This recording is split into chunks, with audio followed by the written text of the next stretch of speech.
go to Steinberg website, right?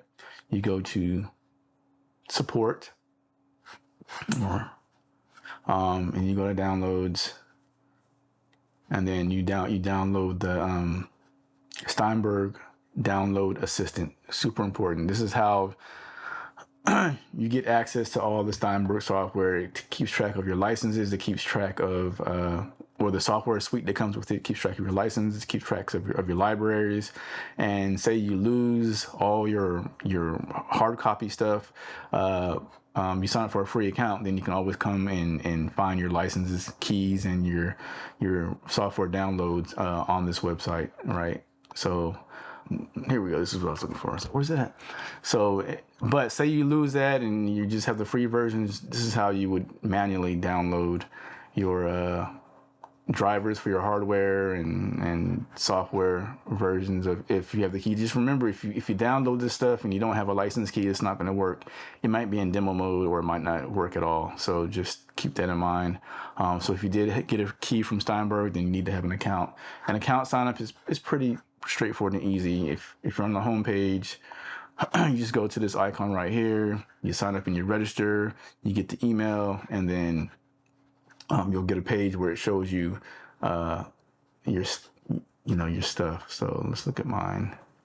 So once you have an account, like you can see, I have all software I've had since I've been using Cubase and Nuendo and other Steinberg software. You download the software, you make sure, hey, you have your licenses. Okay, so starting off, when you go to that download on the web page, you'll have to download Steinberg Download Assistant. If it's your first time downloading Steinberg software, but if you have a license key, you need to go ahead and put that in here, and then you hit OK, and then it'll be in My Products, and then Cubase, the full version of Cubase AI will be ready for you to download and install. And then along with Download Assistant, you'll have Activation Manager. So these are all the products that you have activation keys for, and that helps you manage and keep track of those keys. This is super important, your Steinberg Library Manager. And this is how you manage where your libraries are installed to and where they are. Like, if it's better that you have an external hard drive or separate hard drive from your regular operating system hard drive, because if you're downloading a bunch of libraries, audio files and things like that, like, it starts to take up a lot of room. So you can kind of manage where things are. It shows you where it's installed to, and you can choose where to install it when you go to this right here, your default location. And then or say you install it in your C drive where your operating system is currently operating from, and you're like, hey, I have a new hard drive that I want to put my libraries in. You just go to move, and then you choose where you want it, and then it'll move it for you. All the required files, it'll move it for you, and you can do them. I think you can do them all at one time, but I don't know. I've done it a long time ago, but it's been a while. Or you can just remove the libraries altogether. Hey, I don't really use this library. You can just manage that, finding and removing of those files from this interface right here, which is super convenient. And then once you have Cubase AI installed and activated, you'll get an icon like this. So you can see my Nuendo, my Cubase Pro 13, and then my Cubase AI right here. So it's the newest version. So in the previous video, we talked about audio interfaces and how to connect your audio interface to your computer so that you can record and listen back to audio from Cubase or other digital audio workstations. What's cool about this newest version of Cubase is that it makes sure that you have that connected before you even open up a session. So right here, it's looking at this audio driver. Remember, we talked about some devices being plug and play, and some devices requiring you to download a driver for that audio interface so that your computer can talk to it. Well, right away, I can see that Cubase AI sees my primary interface that I'm using. And then now I just want to make sure that it's connected to the right outputs. So stereo outputs. Cubase AI only does stereo. So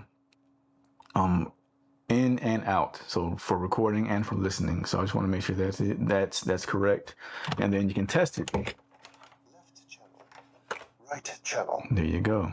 So it's if you do that, Left channel, right. and you see green lines going up and down, but you don't hear anything from your headphones or your speakers, then make sure that the headphones or speakers are plugged into the audio interface, and then make sure that the audio interface is on, and then and make sure the volume to your speakers and your headphones is turned up adequately enough, not all the way up, but enough so you can hear. Actually, you want to start a little lower and then adjust that later. But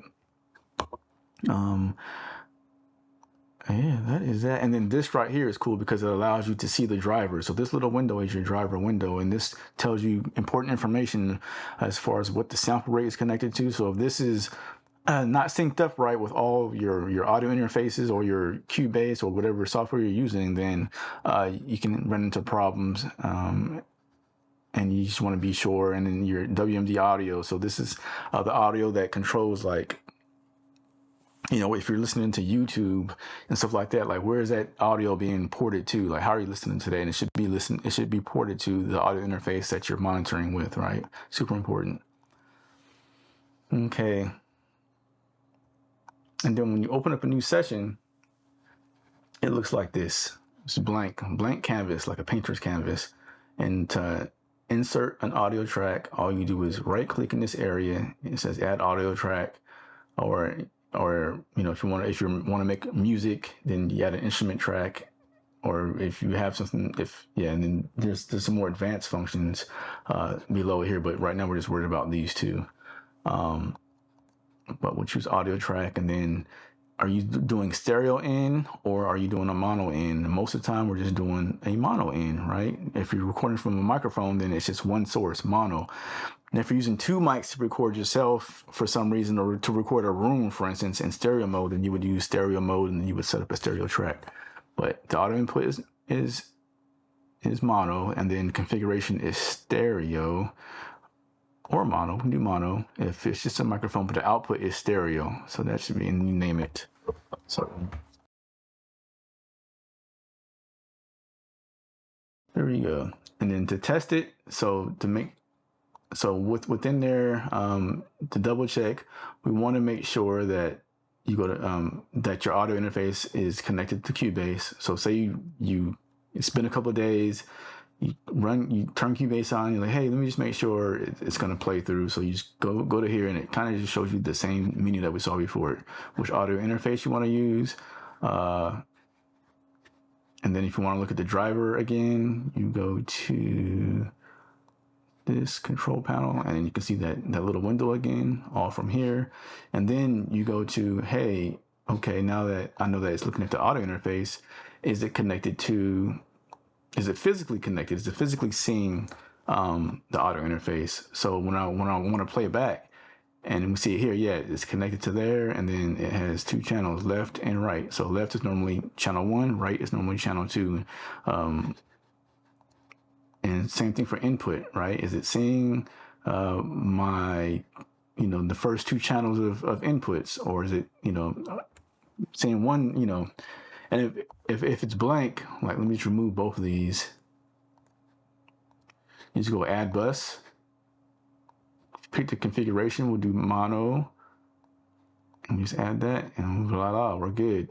So if you only have one microphone and that's all you're using, then that's all you really need. But if you have two microphones, or if you want to record your vocal and a guitar, then you want to do a stereo setup, and then you can do that. So channel 1 would be your microphone, and channel 2 would be your guitar, right? Boom. All right.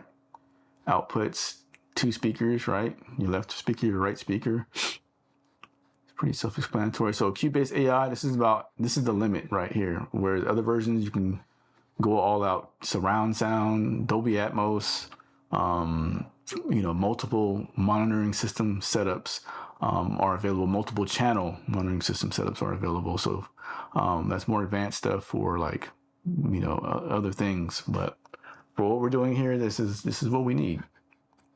So now once you have that set up, you go to your channel and you hit this E. It stands for edit, E for edit, and then it says, hey, it sees no source. So you want to choose how it's going to listen, right? So if you just have one microphone, you choose the microphone setup, the mono setup. If you have the microphone and guitar, then hey, we'll say, hey, this will be the microphone setup, and then we'll create another track, and then for the guitar, and then the right one would be the guitar input, right? But for podcasting and just one microphone, we just need that one mono setup. So, and now we can test it. So we hit this right here, monitor, yo, yo, yo. Yep, it sees me talking. Look at that in a bigger sense. We know it's a mono setup, right? So say you chose stereo, right? You can change from mono to stereo right here. And then let's see what happens. There we go. It's still good. But say you created another track, right? And you chose stereo in, right? Stereo setup, stereo out. You chose the same interface. Now look what happens. Only half of it is lighting up. Only the left side. Why? Because stereo in channel 1 is the left side when we set that up, right? So it's left. It's looking for left and right. So just be aware of that. If you're like, hey, why is it only coming out the left speaker?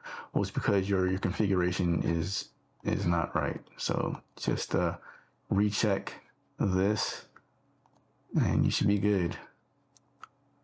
Oops. Mono in. Check, check, check. Yeah, here we go.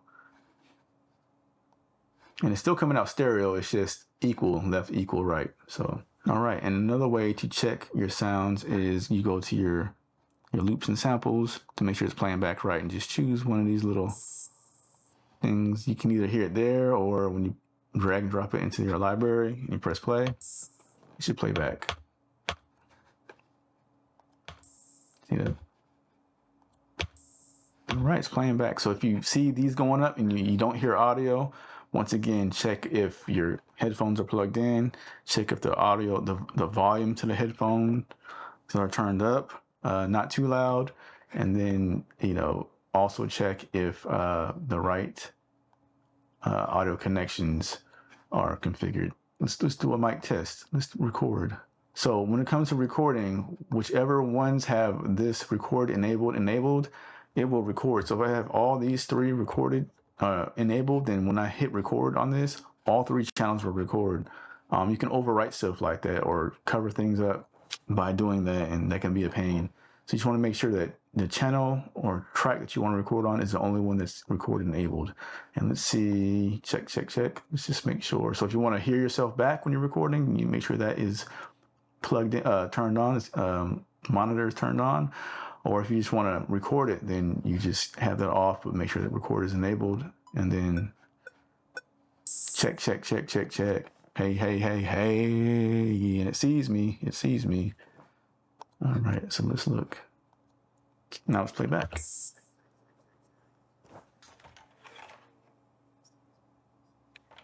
All right. That is that. For this tutorial series, so I had to, when I played it back, I had to put my headphones so you can hear it. But one of the things I'm going to introduce from this point on is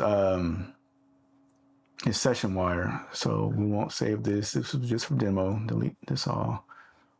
This was playing. I have a template.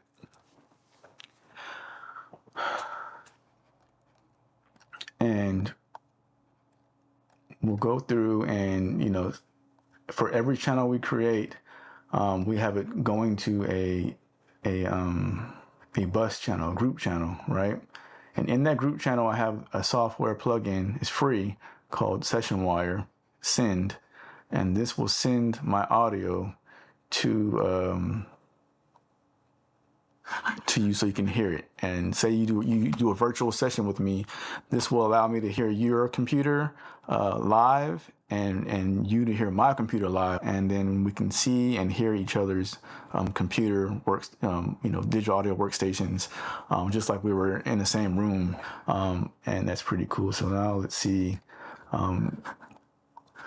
If you can hear this is a little track I created just for demo, and there you go. So now you should be able to hear that coming through.